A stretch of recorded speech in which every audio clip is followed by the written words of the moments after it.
শহীদ রাষ্ট্রপতি জিয়াউর রহমান হত্যাকাণ্ডের ৪৫ বছর পর মৃত্যুদণ্ডপ্রাপ্ত ও দীর্ঘদিনের পলাতক আসামি সাবেক মেজর মোজাফফর হোসেনকে গ্রেফতার করেছে ঢাকা মহানগর গোয়েন্দা পুলিশ। বৃহস্পতিবার তাকে আটকের বিষয়টি নিশ্চিত করে গোয়েন্দা সূত্র। জানা গেছে, এই মোজাফফর হোসেনই হত্যাকাণ্ডের পর জিয়াউর রহমানের নিথর দেহকে প্রত্যন্ত পার্বত্য অঞ্চলে কবর দিয়ে এসেছিলেন। দীর্ঘ ৪৫ বছর ধরে পলাতক থাকার পর তাকে অবশেষে আটক করে সেনাবাহিনীর কাছে হস্তান্তর করা হয়েছে। স্বাধীন বাংলাদেশের ইতিহাসের অন্যতম আলোচিত ঘটনা হল ১৯৮১ সালের ৩০ মে চট্টগ্রাম সার্কিট হাউসে তৎকালীন রাষ্ট্রপতি জিয়াউর রহমানের হত্যাকাণ্ড। এই ঘটনায় সামরিক আদালতের বিচারে ১২ জন সেনা কর্মকর্তাকে মৃত্যুদণ্ড দেওয়া হয়েছিল,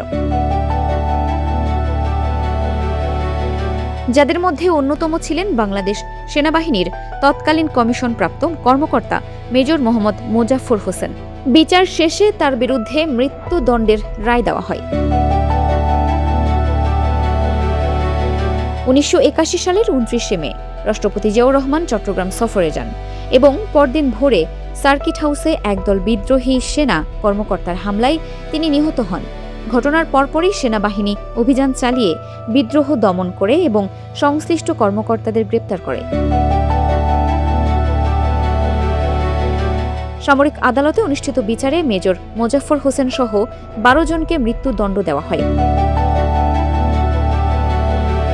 পরে ১৯৮২ সালে মোজাফফর বাদে বাকি ১১ জনের ফাঁসির দণ্ড কার্যকর হলেও তিনি এতদিন পলাতক ছিলেন। ৪ দশকেরও বেশি সময় পর এই আসামিকে গ্রেপ্তারের মধ্য দিয়ে দেশের রাজনৈতিক ইতিহাসে এক নতুন মাত্রা যুক্ত হল। Farhana Nizam, desk report, Dinajpur TV.